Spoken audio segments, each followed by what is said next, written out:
السلام عليكم ورحمة الله وبركاته. نحمده ونصلي على رسوله الكريم، أما بعد، فقد قال الله تبارك وتعالى في كلامه المجيد وفي فرقانه الحميد: أعوذ بالله من الشيطان الرجيم، بسم الله الرحمن الرحيم. يا أيها الذين آمنوا استعينوا بالصبر والصلاة إن الله مع الصابرين. صدق الله مولانا العظيم. আজকের বিষয়বস্তু হচ্ছে রমজান ও ধৈর্য, সিয়াম ও নৈতিক শক্তি। রমজান মাস আত্মশুদ্ধি, ধৈর্য ও তাকওয়া অর্জনের প্রশিক্ষণ দেয়। সিয়াম পালনের মাধ্যমে একজন মুসলমান ধৈর্যশীল হয় এবং নৈতিকভাবে শক্তিশালী হয়ে ওঠে। কোরআন ও হাদিসের আলোকে আমরা জানব ইনশাআল্লাহ। রমজান ও ধৈর্য সম্পর্কে কোরআনুল কারীমে আল্লাহ পাক রব্বুল আলামিন ইরশাদ করেন: ইয়া আইয়ুহাল্লাযীনা আমানু ইসতাঈনু বিস-সাবরি ওয়াস-সালাহ ইন্নাল্লাহা মা'আস সাবিরিন।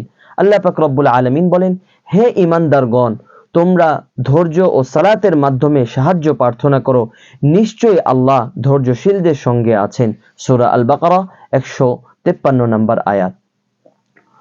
রমজানে রোজা রাখার মাধ্যমে একজন মুসলমান ধৈর্যের প্রশিক্ষণ লাভ করে, যা তার নৈতিক শক্তি বৃদ্ধি করে। হাদিসে ধৈর্যের গুরুত্ব।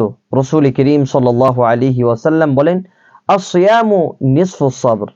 রাসূল সাল্লাল্লাহু আলাইহি ওয়াসাল্লাম তিনি হাদিসে পাকে বলেন, সিয়াম হলো ধৈর্যের অর্ধেক। তিরমিজি 3519 নম্বর হাদিস। এই হাদিস থেকে বোঝা যায় যে সিয়াম পালনের মাধ্যমে ধৈর্যশীলতা অর্জিত হয়, যা নৈতিক শক্তি গঠনে সহায়ক। তৃতীয়, সিয়াম ও নৈতিক শক্তি। রমজান শুধু পানাহার থেকে বিরত থাকার নাম নয়, বরং এটি চরিত্র গঠনের প্রশিক্ষণও দেয়। রাসূল সাল্লাল্লাহু আলাইহি ওয়াসাল্লাম হাদিস শরীফের মাঝে বলেন, যে ব্যক্তি মিথ্যা কথা ও সে অনুযায়ী কাজ করা পরিত্যাগ করেনি, তার পানাহার থেকে বিরত থাকার দরকার নেই। আল্লাহ তার ক্ষুধা পিপাসা কোনো কিছুই পরোয়া করেন না। সহিহ বুখারী 1903 নম্বর হাদিস।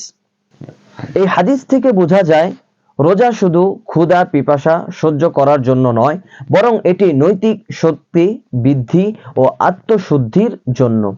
চতুর্থ, ধৈর্যের পুরস্কার। আল্লাহ পাক রব্বুল আলামিন কোরআনুল কারীমের মাঝে বলেন, ইন্নামা ইউওয়াফাস সাবিরুনা আজরাহুম বিগাইরি হিসাব। নিশ্চয় ধৈর্যশীলদের প্রতিদান তাদের পরিপূর্ণ রূপে ও হিসাব ছাড়াই দেওয়া হবে। সূরা আজ-জুমার 10 নম্বর আয়াত। রমজানের মাধ্যমে ধৈর্য অর্জিত হয়, আর ধৈর্যশীলদের জন্য আল্লাহ তাআলা সীমাহীন প্রতিদান রেখেছেন। রমজান ধৈর্য ও আত্মসংযমের অনুশীলনের মাস। এই মাসে সিয়াম আমাদের নৈতিক শক্তিকে বৃদ্ধি করে, ধৈর্যশীল হতে সাহায্য করে এবং আল্লাহ তাআলার সন্তুষ্টি অর্জনের পথ সুগম করে। তাই আমাদের উচিত রমজানের শিক্ষা জীবনের প্রতিটি ক্ষেত্রে বাস্তবায়ন করা। আল্লাহ পাক রব্বুল আলামিন আমাদের প্রত্যেককে এর উপর আমল করার তৌফিক দান করুন। আমিন। ওয়া আখিরু দাওয়ানা আনিল হামদুলিল্লাহি রাব্বিল আলামিন। সবাই ভালো থাকবেন, সুস্থ থাকবেন। আগামীকাল একই সময় আপনাদের সাথে দেখা হবে। আসসালামু আলাইকুম ওয়া রাহমাতুল্লাহ।